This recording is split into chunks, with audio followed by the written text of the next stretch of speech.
Right, welcome back. I lost complete connection there a while ago.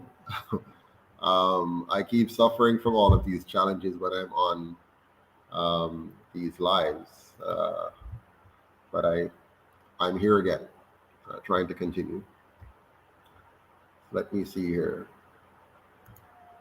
Let's do this. Let's do this. UIC. Freedom the people of Hell yeah. Freedom the people of need. Yeah, yeah. Freedom the people of want. Freedom the people of need. Yeah, yeah. Freedom the people of want. Freedom the people of need. Yeah, yeah. Freedom the people of want. Freedom the people of need. Yeah, yeah. Real man a road. Now bow wolf in a tree grand a road. Now bow down to no demon a road. UIC when you see man a road, me say yeah. Real man a road.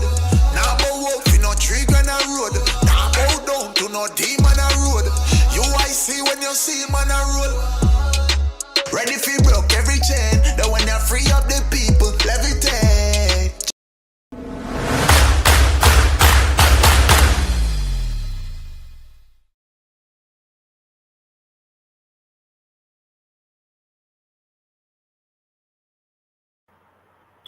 All right, welcome back.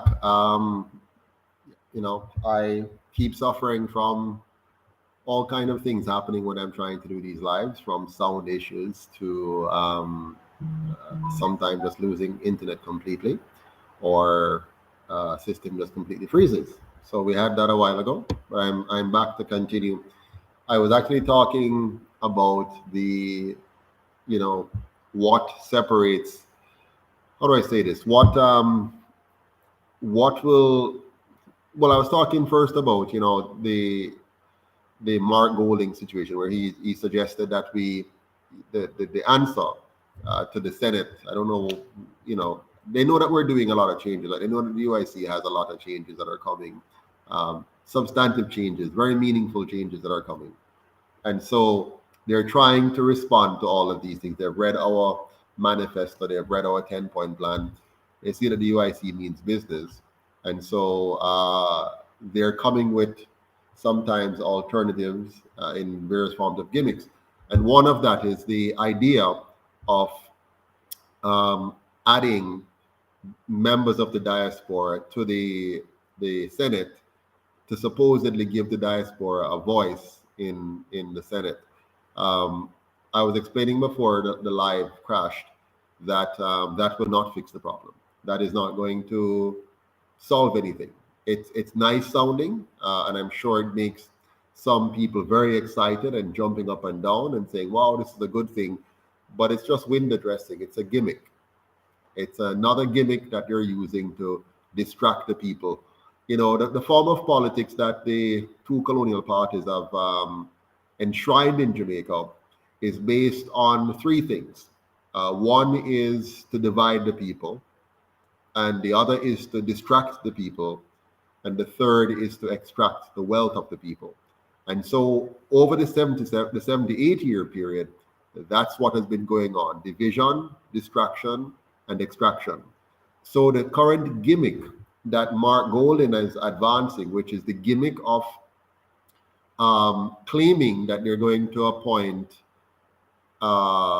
some diaspora to the Senate, will solve nothing. All they're going to do is to find their friends and company and appoint them into the Senate, give them a nice profile, but nothing will change in terms of the substance of our governance.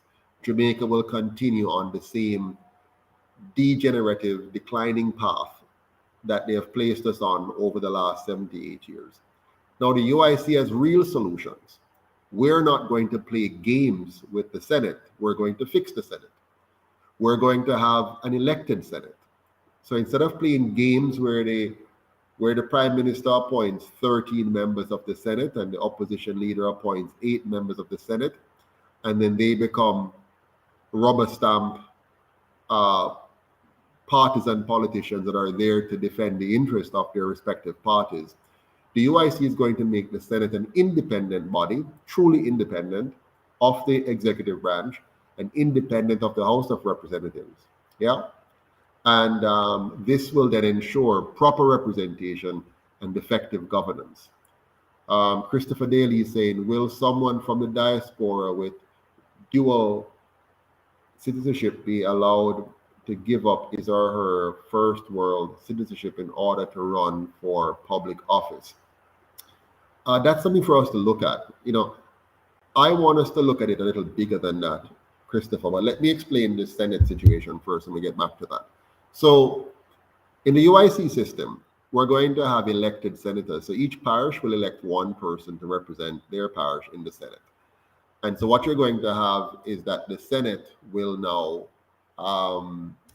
be a deliberative body with persons who are elected in their own right by the people of their respective parishes to represent their interest in the Senate.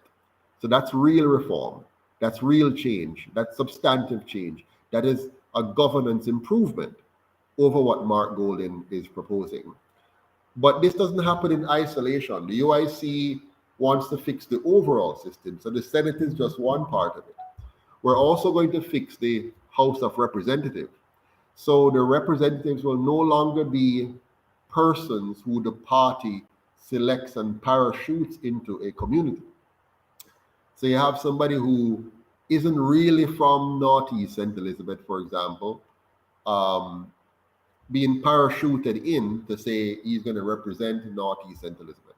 In the UIC system, you would have to live there, work there, or have business there to represent the community. So you must be a part of the life of the community to represent the community. But bigger than that, the UIC is also changing the campaign financing aspect of it, which is critical, very important. So right now, it's the elites of the private sector who fund the two parties and the political candidates by extension. And so they maintain a system of corruption by that form of financing. The UIC is going to bar that form of financing and make the entire system 100% publicly funded. Yeah. And this 100% public funding of the candidates directly, not the parties, just the candidates. So no funding for the parties. The candidates will be 100% funded publicly. So they're not now beholden to the party, and they're not beholden either to whoever the leader is of the government. In the current system, the senators are hoping and praying that they're going to get a ministerial position, so they're beholden to the prime minister. The representatives are also beholden to the prime minister, hoping to get a ministerial appointment. In the UIC system, we tear that up completely, and we separate the ministers from the House of Representatives and from the Senate, so that the House and the Senate can focus on providing oversight to make sure that there's proper accountability, proper value for money, so they can scrutinize the work of the executive branch to make sure that the citizens that they represent are getting what they should get out of the system. So the UIC is about real transformative change that's going to fix the problems that have plagued us for the last 78 years. So coming out of that, you're now going to have subject matter experts as ministers of government. So your ministers are no longer going to be, some politicians, maybe some dodo head politicians. Instead, it's going to be qualified and competent persons who are going to each ministry. The executive branch, the core executive branch, made up of the president, the three vice presidents, one elected for each county, together with the general secretary and treasury secretary, who was elected on the ticket of the president. Those 6 persons will, under the leadership of the president, nominate a person to serve, let's say, as Minister of Health or Minister of National Security or Minister of Environment, whatever it is. Those nominees will be